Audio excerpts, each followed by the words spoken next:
उसमें हमारा हेडिंग है displacement in terms of analytic function. आज हम ये करेंगे, displacement in terms of analytic function. Analytic function कौन कौन से हैं? ये हैं फाई और साई या एफ, ये सब एनालिटिक है और इनके डेरिवेटिव भी।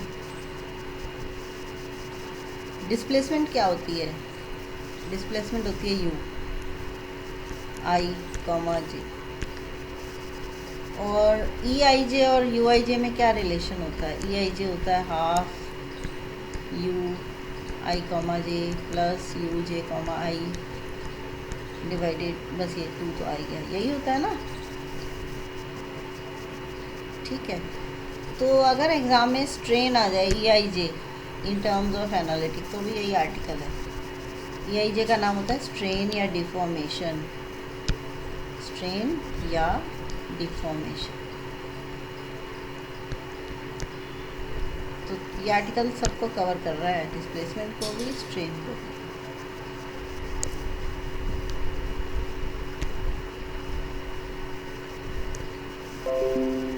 ठीक है, अब हम शुरुआत करते हैं। सबसे पहले ये वाला रिलेशन, इसे बोलते हैं stress strain relation. T I J is equal to lambda capital theta delta I J plus 2 mu E I J. तो ये याद करना है आपने हमेशा कि लैम्डा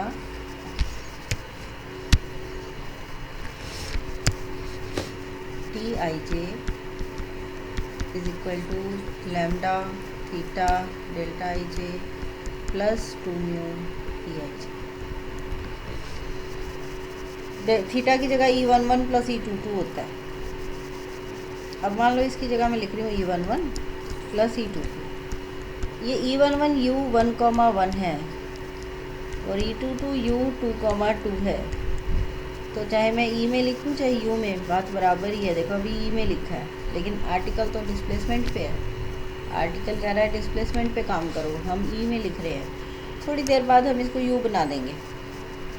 जब ई से सारा फ़ायदा उठा लेंगे, ये ई का काम होगा, तो हम इसका यू बना देंगे। तो यहाँ तक हमने T11 लिखा, कल मैंने ये बताया भी था। और बिल्कुल ऐसे ही T22 लिखा।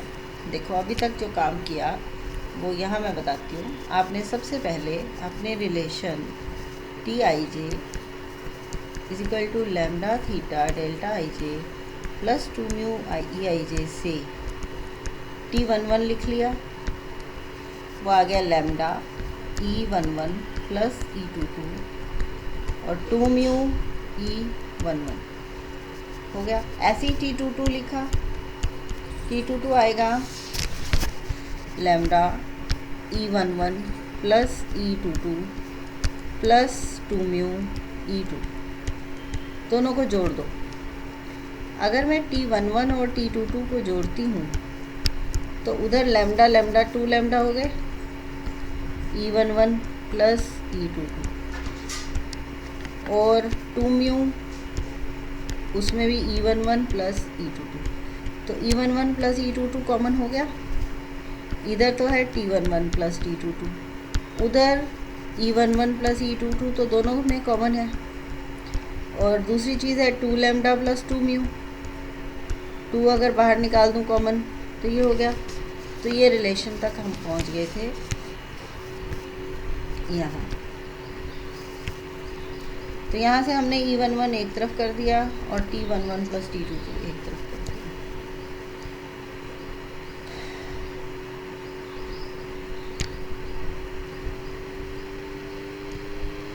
आपको स्क्रीन दिख रही है, नोट्स दिख रहे हैं इस पर, और जो मैं लिख रही हूँ सब दिख रहा है?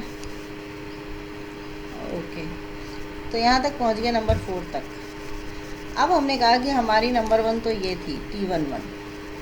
ये जो E11 प्लस E22 की वैल्यू आई है, ये हमने यहाँ रख दी। उससे क्या हुआ, पहले तो T11 था, इसको पहले इधर ले आया, ये माइनस T11 हो गया, मतलब T11 माइनस ये, अब ये वैल्यू रख दी, ये वाली, ठीक है, हो गया। यहाँ ये वैल्यू आ गई।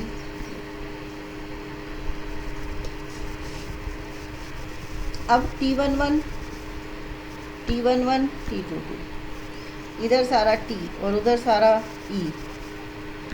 1/2 म्यू भी इधर ले आओ, 1/2 म्यू थोड़ी देर में ले आएंगे। देखो इसने क्या किया, इसने पहले इसके साथ 2 म्यू है, इसने T11 इधर से और ये दोनों कॉमन ले लिए T11, तो 1 माइनस लैम्डा बटा ये एलसीएम लेंगे तो 2 lambda plus 2 mu minus lambda बटा ये एलसीएम ले लिया ना एक तरह से कि 1 माइनस लैम्डा बटा 2 इंटू लैम्डा प्लस, इसका एलसीएम लेंगे तो यही बनेगा। और T22 के साथ ये एलसीएम के बाद ये बना 2 लैम्डा में से लैम्डा घट गया तो लैम्डा प्लस 2 म्यू। और ये अब 2 म्यू को भी इधर ले आओ तो E11 अकेला रह गया, 2 म्यू नीचे आ गया इधर, तो ये आपके पास यहाँ तक आ गया। E11 को अब जब सारा उसका काम हो चुका तो उसका नाम क्या कर दिया, U1,1, मतलब अब U1,1 नाम लेने आ गया, मेहनत सारी E11 ने की, दोनों बराबर हैं, हो गया। नंबर 5 आ गई। अब हम कहते हैं 1 को ही पकड़ा दोबारा,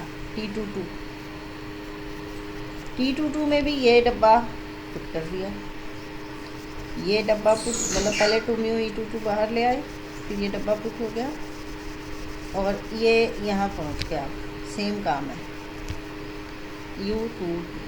तो 2 मिनट आप अपनी नोटबुक में U22 तक निकालिए, यहाँ तक पॉज है अभी आपका काम। इसको कैलकुलेट कर लोगे क्या घर पर? वैसे तो मेरे साथ करोगे तो ज़्यादा अच्छा रहेगा। बोलो, हाँ बोलो जो बोल रहा है, आवाज़ नहीं आ रही उसकी। कर लेंगे, अच्छा अच्छा, चलो आगे चलो। नंबर 6 तक हो गया। अब नंबर 6 के बाद हमने कहा कि हमारा U1,1 जो आया है 2 म्यू को नीचे ले जाकर ये है, ठीक है। इसके अंदर अब तो तुम्हें पेन चलाना ही पड़ेगा। अब इसमें एक T22 जोड़ दिया और एक T22 घटा दिया। यहाँ से कैलकुलेशन स्टार्ट करो नोटबुक में, इक्वेशन 5 के बाद। यहाँ पर मैंने एक T22 प्लस किया है और एक माइनस किया है, ये प्लस है और ये माइनस है, और उसके बाद इसको इसके साथ मिला दिया प्लस वाले के, ठीक है, और माइनस वाला अलग पड़ा है। बस यहाँ पहुँच गए नंबर 7, ठीक है। करो यहाँ से ये नंबर 7 तक पहुँचो। नंबर 6 के बाद 5 और 6 तक मान लिया कर लोगे, 5 को पकड़ो और 7 तक आओ, और फिर 6 को पकड़ के 8 तक आओ,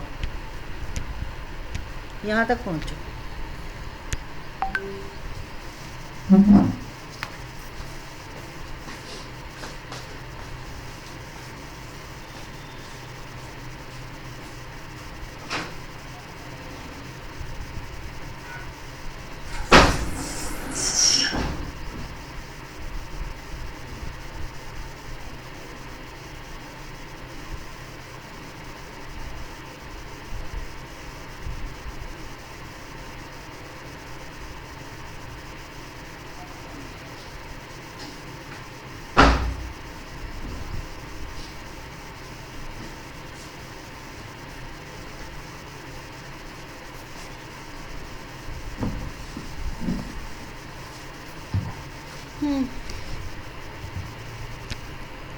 कैन यू हियर मी? आवाज़ आ रही है?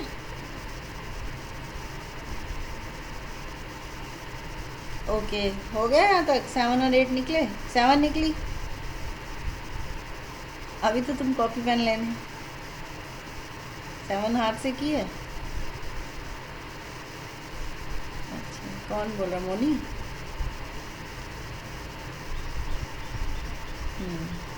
और किस किस ने कर ली 7?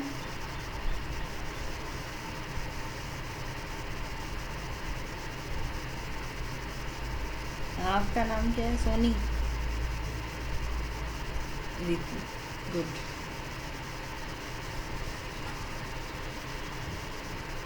आपका नाम? अंशु। हाँ जी, ये सोनी की आवाज़ है ना। तो आप अगर आपने कर लिया इसका मतलब आपको समझ आ रहा है जो मैं पढ़ा रही हूँ।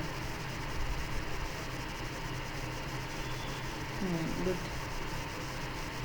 ठीक है। नंबर 8 भी कर लो, नंबर 8 तक पहुँच गया, आगे चलूँ। बॉयज़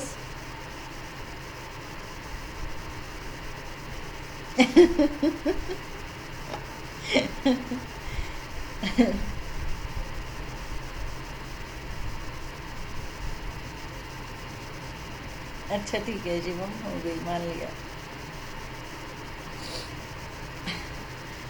तो इसमें हम T11 जोड़ेंगे और T11 घटाएंगे। ऊपर वाले में हमने क्या किया था, T22 जोड़ा था और T22 घटाया था, है ना। यहाँ T11 जोड़ेंगे, T11 घटाएंगे, और अल्टीमेटली हमने रिलेशन क्या निकाला, हमने ये निकाला कि 2 म्यू U2,2 ये आया, और ये 2 म्यू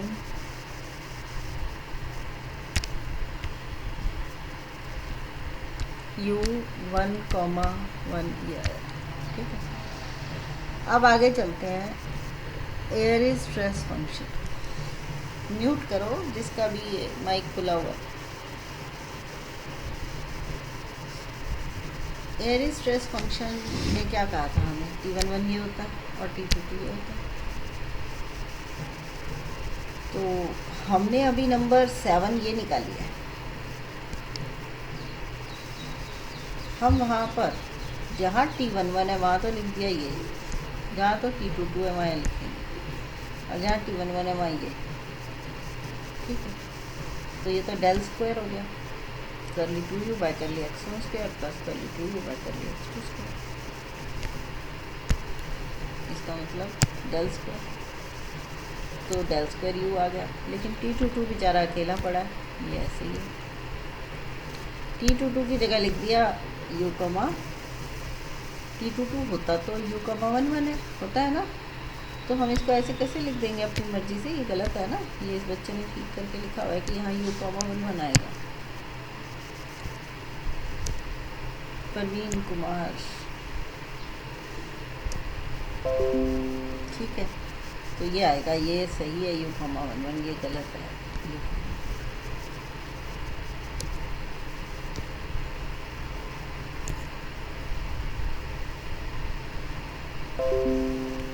उसके बाद दूसरी इक्वेशन थी जो नंबर 8, उससे नंबर 10 बनेगी। वहाँ भी ये डेल स्क्वायर u आ जाएगा, एयरी स्ट्रेस फंक्शन, और ये आएगा u,22 आना चाहिए, ये भी मिस्टेक है, ये गलत है। तो 9 और 10 आ गई। क्या किया, 7 और 8 से 9 और 10 लाने के लिए क्या किया हमने, कुछ भी नहीं। 7 और 8 में सिर्फ t जितना था ना उसको u बना दिया, बड़ा u, एयरी स्ट्रेस फंक्शन, ठीक है। T11 की जगह u,22 आएगा। अब आ जाओ, इतना करने के बाद हमने कहा कि जो हमारा डेल स्क्वायर u है, एयरी स्ट्रेस फंक्शन, इसका मतलब हार्मोनिक है, डेल स्क्वायर u की वैल्यू P1 मान ली। हार्मोनिक तो तब होता है अगर वो ज़ीरो हो। डेल स्क्वायर u अगर ज़ीरो हो ना तो हम कहते हैं u is a harmonic function. हम ये कह रहे हैं कि इसका नाम ही P1 रखें, जहाँ P1 को हम मान रहे हैं कि वो हार्मोनिक है, तो हमने डेल स्क्वायर u का एक नाम रख दिया P1, ओके। अब P1 नाम रखने के बाद fz एक फंक्शन मान लिया अपनी तरफ से, और उसको कहा कि वो है P1 plus iota P2। fz जो है वो है P1 प्लस आयोटा P2। शुरुआत कहाँ से की बात की, डेल स्क्वायर u से। डेल स्क्वायर u का नाम रखा P1। अगर ये हार्मोनिक फंक्शन है तो इसका कंजुगेट भी होगा, हर हार्मोनिक फंक्शन का कॉम्प्लेक्स कंजुगेट होता है। तो वो दोनों मिलकर एक नया फंक्शन बनाएंगे और वो फंक्शन एनालिटिक होगा। तो एनालिटिक होगा और उसका नाम है fz। जैसा हमने आर्टिकल जो परसों किया था उसमें भी fz किया था, शुरुआत वहीं से हुई थी fz की। अब एफ जेड के बाद जेड बता दिया। हाँ जी, किसी ने कुछ बोलना है क्या? जेड को कह दिया x1 plus iota x2, five Z लिखा, 1/4 एफ जेड इंटीग्रल, ये भी वहाँ किया था। ठीक है, अब फाइव जेड का जो नाम रखेंगे ना वो small p1 plus iota small p2 रखेंगे। प्लीज़ ध्यान दीजिए, फाइव स्मॉल में है, एफ कैपिटल में है, ये वहाँ भी मिस्टेक थी, यहाँ भी है। ठीक है, अब हम फाइव डैश लिखते हैं। फाइव डैश का मतलब इसका डेरिवेटिव विद रिस्पेक्ट टू 1, इसका भी विद रिस्पेक्ट टू 1। ठीक है, फिर फाइव डैश, फाइव अगर ये है और डेरिवेटिव ले रही हूँ डैश, तो इंटीग्रेशन ख़त्म, डेरिवेटिव और इंटीग्रल कट गए, तो एफ जेड बचा। फाइव डैश जेड क्या है? 1/4 एफ जेड है। एफ जेड कौन है? बड़ा p1 प्लस आयोटा बड़ा p2/4। और फाइव डैश किसके बराबर था? फाइव डैश था स्मॉल p1,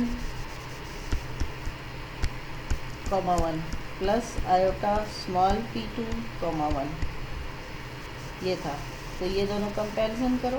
कंपैरिजन कहता है कि ये जो वैल्यू है आपकी, ये p1 बड़ा p1/4, ये तो स्मॉल p1, 1 के बराबर है। ऐसे ही बड़ा p2/4, ये स्मॉल p2, 1 के बराबर है। ठीक है, इसको नंबर 16 कह दिया। 16 और 15 को कंपेयर करके ये लिख दिया जो मैंने यहाँ लिखा है। हो गया यहाँ तक। अब आगे क्या करेंगे? आगे कुछ लंबा चौड़ा नहीं है। डेल स्क्वायर यू कौन था? p1। तो डेल स्क्वायर यू क्या बन गया? अगर p1 की वैल्यू ये है, ऊपर से देखो p1 है 4 टाइम्स स्मॉल p1, 1। ये गलतियाँ सारी इस बच्चे ने ठीक की हुई हैं, तो आप अपने नए नोट्स में ठीक लिखना। 11 इन 9, 11 को 9 में रखेंगे। जो अपनी इक्वेशन आई थी ना नंबर 9, वहाँ पर p1 की जो वैल्यू थी, वहाँ हमने क्या किया था? पहले डेल स्क्वायर यू बनाया था, फिर उसकी जगह p1। अब p1 की वैल्यू भी निकल आई है, कितनी है? स्मॉल p में स्मॉल p1, 1 वो रख दी, और फिर इंटीग्रेट कर दिया दोनों तरफ। इंटीग्रेट करेंगे तो जो स्मॉल p1, 1 का डेरिवेटिव है, तो वो डेरिवेटिव खत्म हो जाएगा, एक स्मॉल p1 ही बचेगा। देखो ना, स्मॉल p1, 1 का इंटीग्रल जब लेंगे तो ये डेरिवेटिव होगा, और एक कांस्टेंट ऑफ इंटीग्रेशन f2 आ गया। u, 1 का जब इंटीग्रल होगा तो u, 1 बच जाएगा। f(x2) एक आर्बिट्रेरी फंक्शन माना, और ये कांस्टेंट ऑफ इंटीग्रेशन है। ऐसे ही हमने दूसरे वाले को कर दिया, वहाँ पर एक आ गया f(x1) कांस्टेंट ऑफ इंटीग्रेशन। हमने बता दिया कि चूँकि ये सारा ये आर्बिट्रेरी फंक्शन है, रिजिड डिस्प्लेसमेंट है, ये ज़ीरो होंगे, रिजिड होता है कठोर, तो उसमें डिस्प्लेसमेंट होती नहीं है। तो 2 mu u1 plus iota u2, मतलब 19 तक हम पहुंच गए। हमने दोनों को जोड़ दिया, 18 को और 17 को जोड़ दिया, 17 जमा 18, 2 म्यू कॉमन निकाला। एक में u1 था, आयोटा अपनी मर्जी से लगाया है, आयोटा u2। तो पहले वाले ये तो दोनों में कॉमन था, इसमें p2 है, उसमें p1 है, बीच में एक आयोटा आ गया। ठीक है, u1 और आयोटा u2। ठीक, आयोटा पे ध्यान दो। तो ये p1 प्लस आयोटा p2 तो स्मॉल फाइव जेड था, और u1 प्लस आयोटा u2 ये लिख दिया। अब हमने कहा कि एरीज फंक्शन तो हम निकाल के आए थे पिछले आर्टिकल में, ये इतना लंबा चौड़ा पूरा एक आर्टिकल करके आए हैं हम परसों। हाँ जी, तो इसका मतलब है अगर मैं इसका partial derivative with respect to 1 कर दूँ तो u, 1 आ जाएगा, और विद रिस्पेक्ट टू 2 करूँ तो u, 2। कल तुमसे कॉपीज़ में भी करवाया था ये। और अगर इनको जोड़ दूँ आयोटा लगाकर तो ये आएगा 21 नंबर। 21 को 19 में रख दिया, ये 19 ही तो, 17 और 18 के जोड़ने से ही तो सारी मुसीबत शुरू हुई है। 17 और 18 को जोड़ दिया, बन गई 19। 19 में आयोटा है, u पकड़ा परसों वाला आर्टिकल, उसका partial derivative with respect to 1 किया, 2 किया, आयोटा लगा के जोड़ के आंसर निकाला और वहाँ पुट कर दिया 19 में। 19 में पुट करने के बाद आपके पास ये आ जाएगा, ये आपका फाइनल आंसर है आज के आर्टिकल का। ठीक है, इसको अपने हाथ से पूरा करोगे, असाइनमेंट आपको मिल ही चुकी है।